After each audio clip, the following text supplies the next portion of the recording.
Welcome to the Darkstream, VoxDay, voxday.net, and unauthorized.tv. Thanks for tuning in. Getting a little bit of an early start today because I have an early start tomorrow. And one of the things that I'm planning to do as we make the push to get everybody back on, since we have to start from scratch yet again. But one of the things that I'm planning to do is to stream at least 4 times a week. One of those times will probably be with John Delarose with Archaven Knights, and one of those will also be a weekly stream with Owen. So on his channel, and then I'll do at least 2 that are just mine, maybe 3.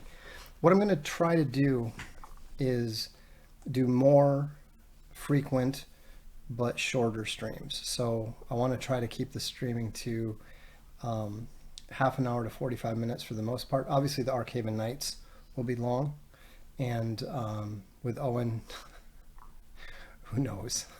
I'm sure he'll be going on longer than I do when I'm on with him, but that's the plan. I'd be curious to see what you guys think, those of you who are subscribers.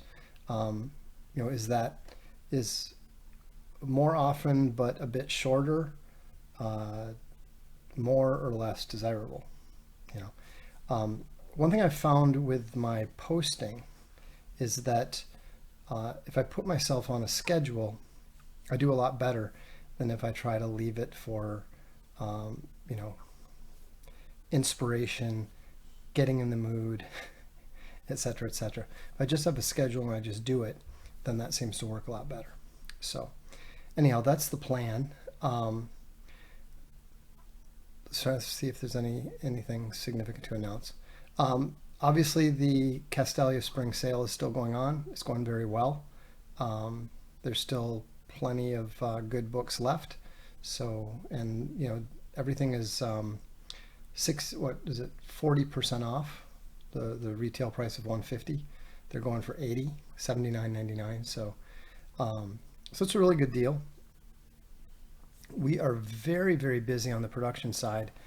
In fact, I'm going to be going to the bindery and spending the day there, helping everybody get the stuff, get all the leathers unpacked, all the stamps unpacked. We basically moved everything over that was in the UK when we were thinking about, because that was the original plan. That was we're gonna use that while we get the Swiss one up to par, and then it just turned out that the best that England could do was not sufficient for us. So it was worth a try, but on the one hand it was disappointing.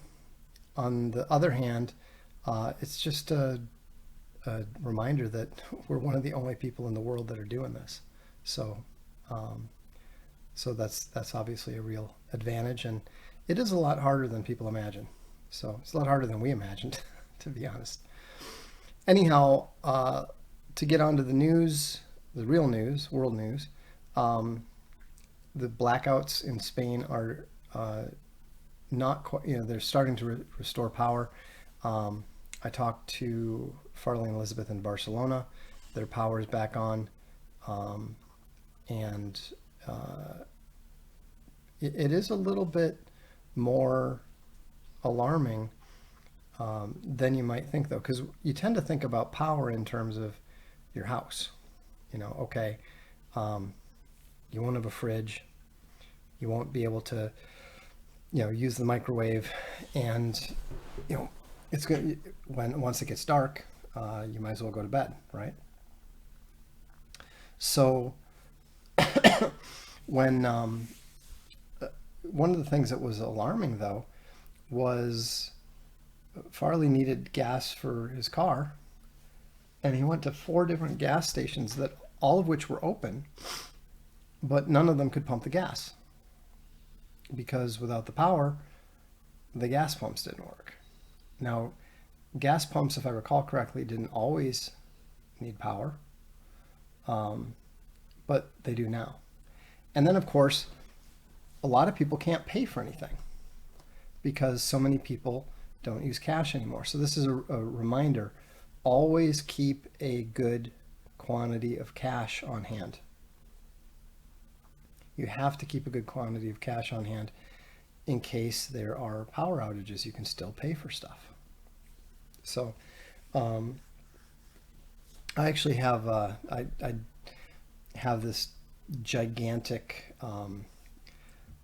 solar battery that I backed the crowdfund, and so I actually broke that out today. Turned out it still had 90% of its charge, despite the fact it's been sitting there, over the entire winter without being used. But I went out and put out the panel, and lo and behold, it was fully charged in 2 hours. And so, I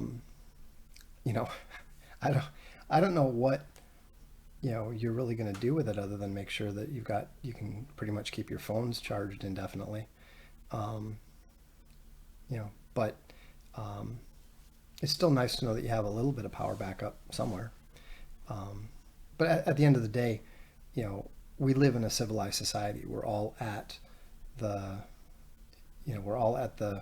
mercy of civilization functioning, of our society functioning. And so, keep extra gas in your, don't let your car get down to almost empty before you fill it up. As soon as you get, down to close to a quarter, fill it up right away. Maybe even when it just gets down to a half these days. Make sure that you have plenty of food and water and that sort of stuff in your house, so that you're not going to, go lacking in a week or two. I mean, I think the minimum that you have to plan for is 2 weeks. Anything that goes on longer than 2 weeks, you're probably in a situation where either you've had to evacuate, for some natural catastrophe, or it's just not getting fixed, and you're in a new normal. And that's not something you can prepare for. That's not something that even makes sense to prepare for, because you got to live your life. There's people that were preparing for catastrophes back in the 70s that never came. What kind of life is that? Maybe if you enjoy camping in the woods and dressing in skins and stuff, that's cool. But for most of us, we're talking about emergency plans. We're talking about backup plans. We're not talking about a chosen way of life, right? So be reasonable, but definitely prepare for a 2-week period, etc., etc. We were kind of toying with the idea last night. I was hunting for pigskin for the books, of course, and we were thinking, well, you could always raise the pigs, because if you're going to raise them for the skins, then you can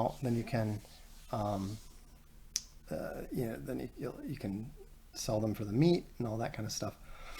And then I did the math, and it turned out that we would need roughly 2,000 pigs over the course of the year. And the cost of raising a pig, setting aside all of the labor, the land, all that kind of stuff, you would need, it's about $750 per pig to raise them from weaning to butchering. So that's $1.5 million, which I think is a lot more than we want to spend on making sure that we have a supply of pigskin. I think we'll just buy it from the pigskin supplier. Maybe someday, maybe one day, but today is not that day.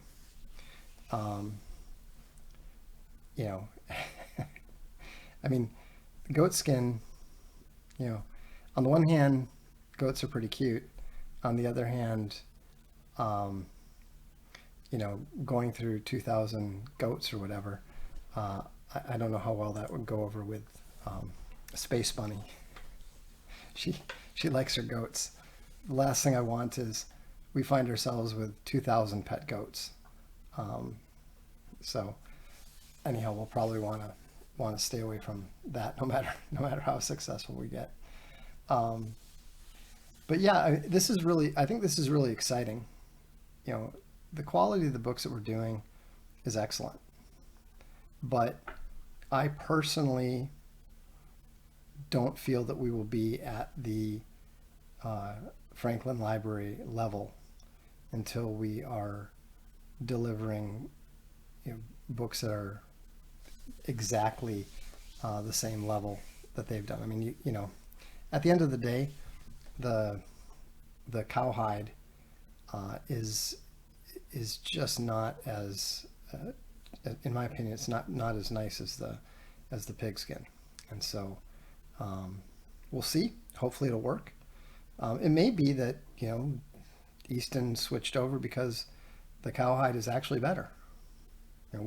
We don't know for sure until we work with it, until we get a chance to try it. So that's what we're working on. I just put up a post, switching gears considerably a bit here, but it is related to technology. There's a really good post by a Russian war correspondent, and he was writing about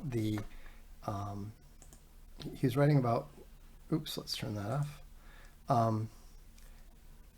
He was writing about the North Koreans and their experience in going into the war in Ukraine. And I'll read you what he wrote. I saw these guys several times in business, and every time I caught myself thinking that they were preparing for another war. And what he means by another war is a different war, an older war that is outdated, which looked a little strange. Still, North Korea is a military state. For 70 years, they've been de facto at war. Huge budget funds go on national defense, and a meeting with the Ukrainian army made Koreans think and reconsider their views on the war. So what that means is the Koreans, like the Chinese, like the US, like the European militaries, they have been preparing for war on the basis of assumptions from the past. And what they found is that modern warfare of the sort that's being fought in Russia and Ukraine right now is totally different. It's fundamentally changed, and it's entirely because of, number one, drone warfare, number two, air defense systems. And this is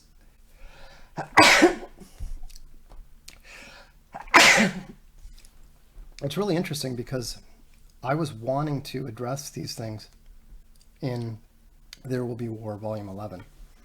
I haven't had time to put it together. We don't really have the relationship with some of the writers that we used to, the military science fiction writers. That they don't like me or want to work with me the way that they did with Jerry Pournelle.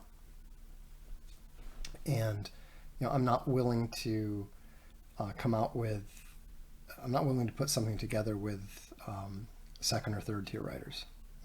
It wouldn't, if we can't do it with the right writers, we won't do it.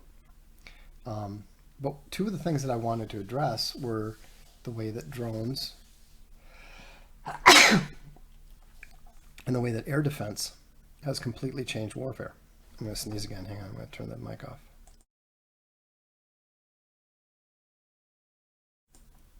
Or maybe not. Anyhow, because this was pretty obvious to me, and I wrote about this, you may recall, long before the Ukraine war started, after seeing what happened in Azerbaijan, in the war between the Azeris and the Armenians. And when you saw those videos of the drones flying high over the trenches and then bombing down and taking out the troops who were otherwise protected in the trenches, you realize that the nature of warfare had fundamentally changed. I mean, we are witnessing a change that is as significant as the development of the rear loading rifle, the repeating rifle, the machine gun. These are things, and even the advent of accurate gunpowder on the battlefield. Fundamental changes that completely changed the nature of the battlefield. I mean, it's really crazy when you look at how many people, they've always called artillery the queen of the battlefield because artillery has historically accounted for like 75% of the casualties. You watch these Band of Brothers, you watch all these different movies, and it's always somebody, getting shot by a bullet. But the reality is that most of the casualties are from artillery. Only that's no longer true. Now, drones are causing more of the casualties than artillery is, which is pretty remarkable. Anyhow, so then to continue, very soon they realize that you can't stumble and attacking with a line is not a good idea. And they heard the REB and the UAV, they're talking about drones there, but they did not understand the true meaning. Exactly, you can talk about drones all you want, but until you understand that a drone is essentially a grenade that someone can accurately throw at you from several kilometers away and truly grasp all of the implications of that, you're just not ready to even begin engaging in modern warfare. Once again, I note that in order to learn from the war, you need to lose your soldiers on the battlefield. Koreans have paid their price and will now process this valuable experience. Commanders' mouths grow to the generals. In all their careers, they will remember the nasty buzzing of the FPV drones and will do everything to minimize their threat. All military personnel of this world are watching the SVO, but the true conclusions will be available to only a few. Most will make decisions based on objective control materials and dry intelligence reports. And I am sure that most generals will not be able to draw the right conclusions from the experience of the SVO, which, however, is in our hands. The time is now dashing, and only a few armies can boast of combat experience. That's absolutely correct. And, there's no way that the U.S. military is ready for this. Absolutely not. The wars that the U.S. have been getting involved in are basically police actions. And as Martin Van Creveld writes about, police actions and occupation actions are very, very bad for a combat army. All of the concerns become focused on not killing the wrong person, which is a necessity. And so when you've got a military that is prepared for fighting in urban environments and engaging in smash and grab missions and that sort of thing, the kind of stuff you see on SEAL Team or whatever, I mean, that has literally nothing to do with warfare as we've seen it. Russia has become very adept at drone warfare, but so have the Ukrainians. The only reason that the Ukrainians have not been completely overrun is because they are very good at drone warfare too. And in fact, they were actually ahead of the Russians as recently as 18 months ago. Now the Russians have caught up and the Russians have passed them because, of course, Russia has the industrial power. Also, Russia owns the air, so the Ukrainians can't just build massive drone factories the way that the Russians can, because if they do, it'll be destroyed. So they have to keep them hidden, spread them out, decentralize. It's less efficient. But all of the conversations that you're seeing in the media are just completely irrelevant. And not only are they completely irrelevant, but they're obviously irrelevant. When they talk about providing new weapons to, when they talk about providing new weapons to Ukraine, what are they talking about? They're talking about missiles. They're talking about tanks. They're talking about artillery tubes, whether it's mortars or cannons or whatever. None of that's really relevant, because nobody has the ability to make the drones the way that the Russians and the Ukrainians do. And, I'm not sure that the Ukrainians would even give them permission to make them. That's one of the few valuable things that they still have is their military know-how. But even if they did, you need the operators.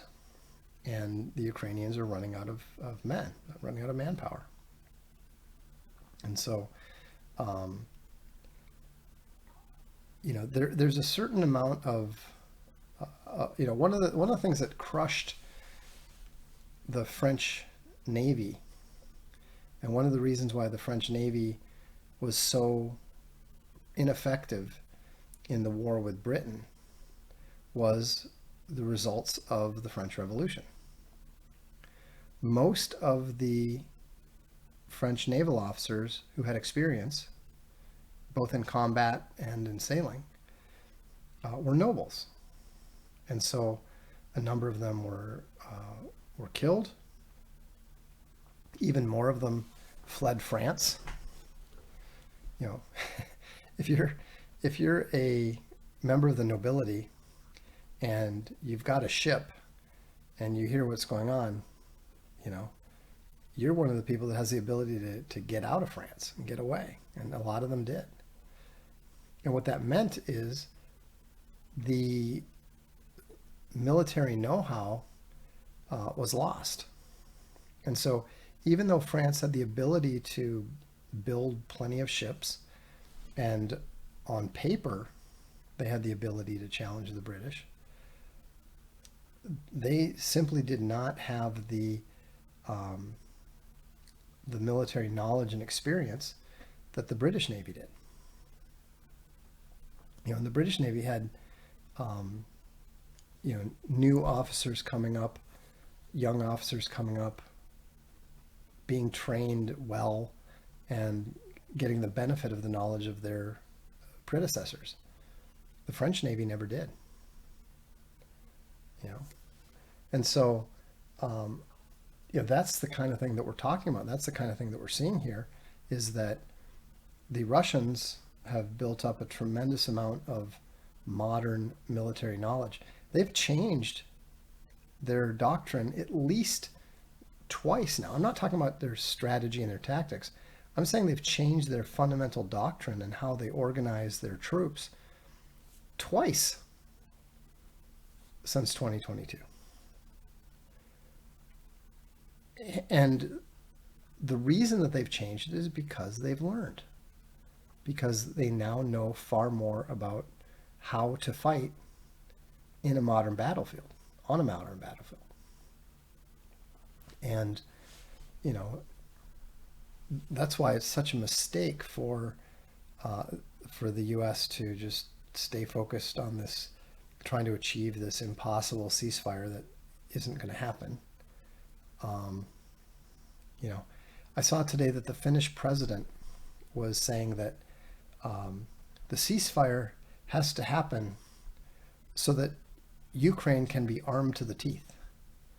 And I'm thinking, the Russians can hear you, right?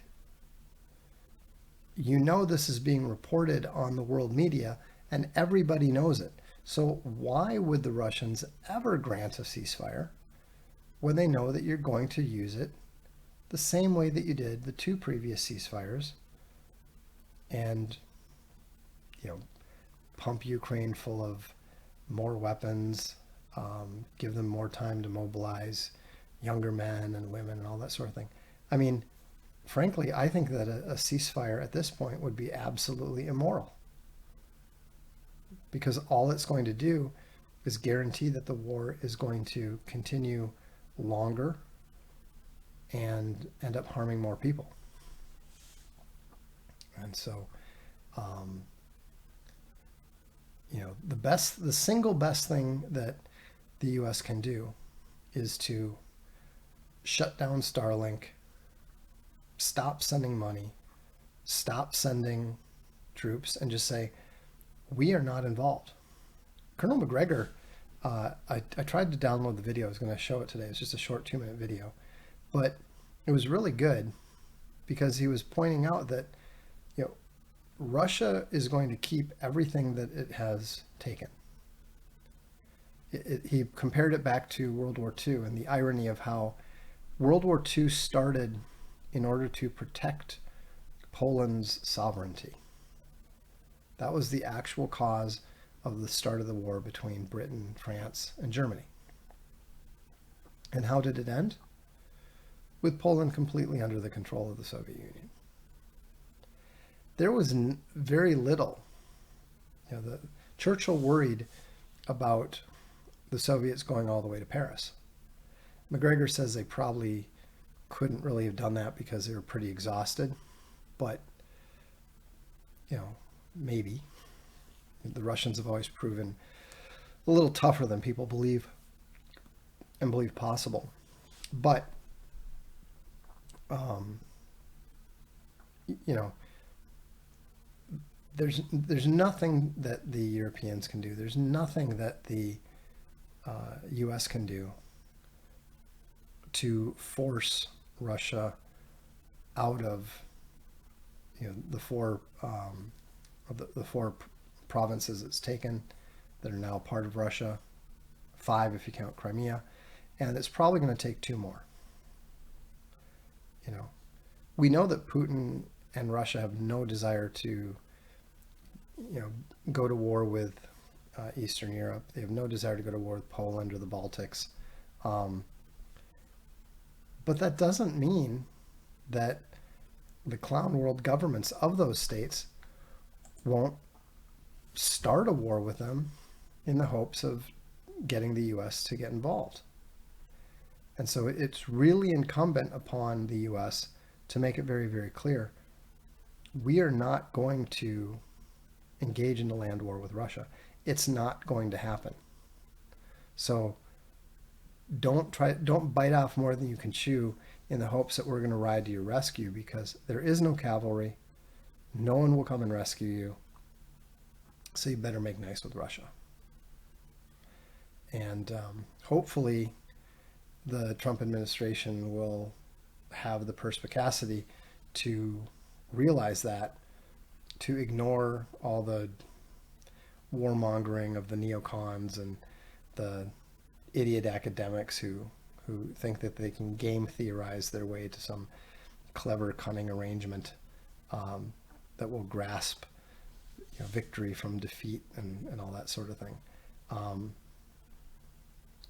You know, the laws of war are very harsh and very cruel and very reliable. You know, people tend to focus on stratagems and clever things and that sort of thing. But at the end of the day, when you're talking about large-scale industrial warfare, it's all about who can produce the most and deliver it to the front quickest.